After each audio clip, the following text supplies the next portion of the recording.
안녕하세요. 문근사입니다. 오늘은 우리가 아주 즐겨 마시는 카페인 음료인 커피와 콜라에 대해 이야기해 보도록 하겠습니다. 우리가 커피를 마시면 주의력과 집중력이 높아집니다. 이것은 커피 속에 포함되어 있는 카페인의 작용 때문입니다. 카페인은 우리의 뇌 속에서 노르아드레날린의 작용을 강화함으로써 더욱 많은 도파민이 분비되도록 유도합니다. 도파민은 아미노산의 하나로 뇌신경세포의 흥분 전달 역할을 담당하는 물질입니다. 우리가 일을 하다가 보면 어떤 결론에 도달하지 못하고 머릿속에서 맴돌기만 하던 일이 커피를 마신 뒤에는 아주 빠르게 진행되는 그런 경험을 하신 적이 있을 것입니다. 실험에 따르면 200mg의 카페인을 복용한 사람은 시간을 실제 길이보다 50%까지 짧게 경험한다고 합니다. 우리의 혈관을 흐르는 카페인은 주변 세계를 더 쉽게 잊게 만듭니다. 그와 더불어서 시간이 흘러간다는 사실도 잊게 만듭니다.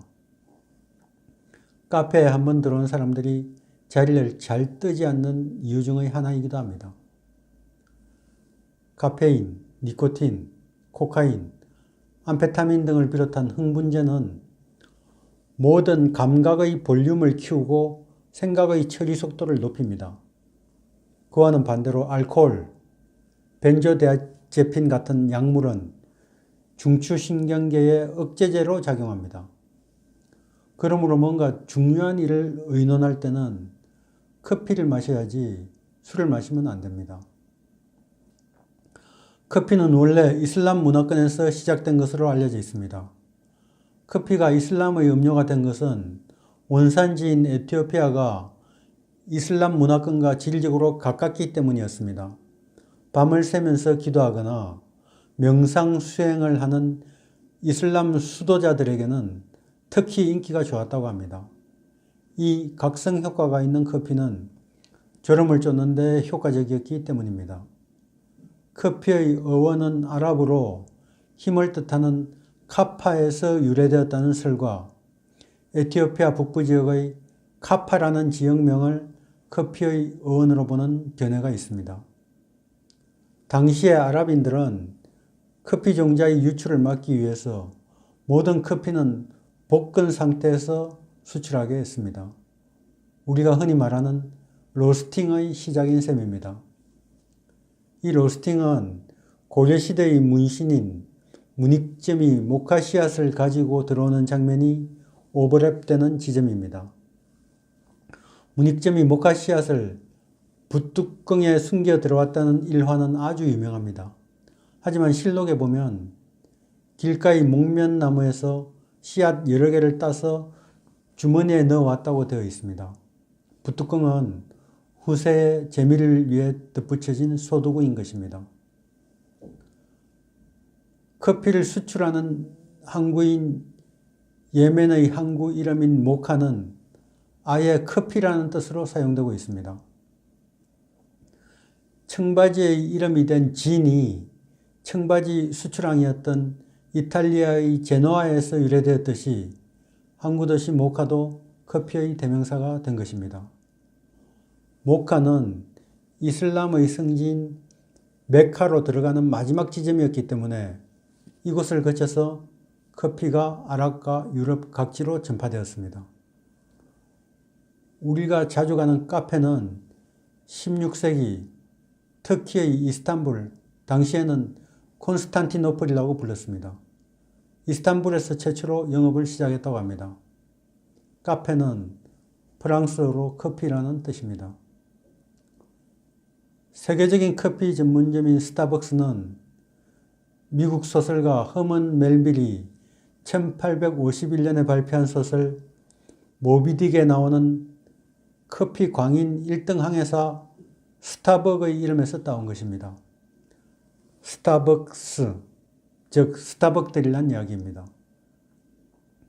스타벅스의 브랜드 로고 속의 왕관을 쓴 여성은 매혹적인 목소리로 항해하는 배를 난파시키는 그리스 신화 속의 마녀 사이렌입니다. 스타벅스 지수라고 들어보셨을 것입니다. 스타벅스사의 주종인 카페라떼 톨 사이즈의 가격을 이용해서 실제 환율과 적정 환율과의 관계를 알아보는 구매력 평가 환율 지수입니다. 카페라떼 지수 또는 라떼 지수라고도 합니다. 다국적 기업인 스타벅스의 위상을 드러내는 지수라고 하겠습니다. 비슷한 지수로는 햄버거 다국적 기업인 맥도날드의 빅맥 지수가 있습니다. 커피는 국제 상품 시장에서 석유 다음으로 많이 거래되는 품목입니다. 또 커피는 대표적인 공정무역 상품입니다. 커피 플랜테이션에서 일하는 노동자들의 열악한 노동 환경은 아주 널리 알려져 있습니다. 자유무역으로 거래되는 커피는 최대 150번까지 중간 무역상인의 손을 거친다고 합니다. 한 번 손을 거칠 때마다 커피의 가격은 상승하게 됩니다. 우리가 커피 전문점에서 자유무역 커피를 한 잔 마실 때 커피 재배 농민들에게 돌아가는 수익은 커피 가격의 1%에도 못 미칩니다. 공정무역을 통해서 커피 노동자들의 삶을 개선해 보려는 노력이 진행되고 있지만 자본주의 무역제도 아래서는 정말 쉽지 않은 일입니다. 또 하나 카페인 함량이 높은 음료로는 콜라가 있습니다. 콜라는 처음에 만들어졌을 때는 약국에서 의약품으로 판매되었습니다. 소화불량이나 두통, 심지어 신경증 치료제라고 선전될 정도로 만병통치약 수준이었습니다. 코카콜라는 코카나무와 콜라나무의 이름을 합성한 것입니다. 코카나무에는 코카인과 같은 마약 성분이 들어있고 콜라나무는 카페인 함량이 높습니다. 이 코카콜라를 최초로 만든 사람은 약사였습니다. 코카콜라에 버금가는 브랜드인 펩시콜라 역시 약사가 만들었습니다. 위액의 주요 성분인 펩신이 다량 함유되었다는 설이 있는 펩시콜라는 처음에는 소화제로 판매되었습니다. 이처럼 코카콜라와 펩시콜라의 첫 출발은 청량음료가 아닌 의약품이었습니다. 빨간 옷에 하얀 수염의 산타클로스의 이미지를 만들어낸 것은 코카콜라였습니다.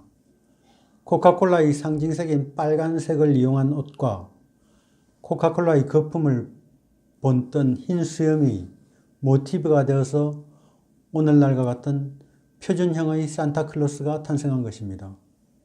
그 이전에는 산타클로스의 모습이 나라마다 제각각이었다고 합니다. 오늘은 카페인 음료인 커피와 콜라에 대해서 이야기해 보았습니다. 마지막까지 영상을 시청해 주셔서 감사드립니다. 끝으로 구독과 좋아요 부탁드리겠습니다. 감사합니다. 다음 시간에 뵙겠습니다. 안녕히 계십시오.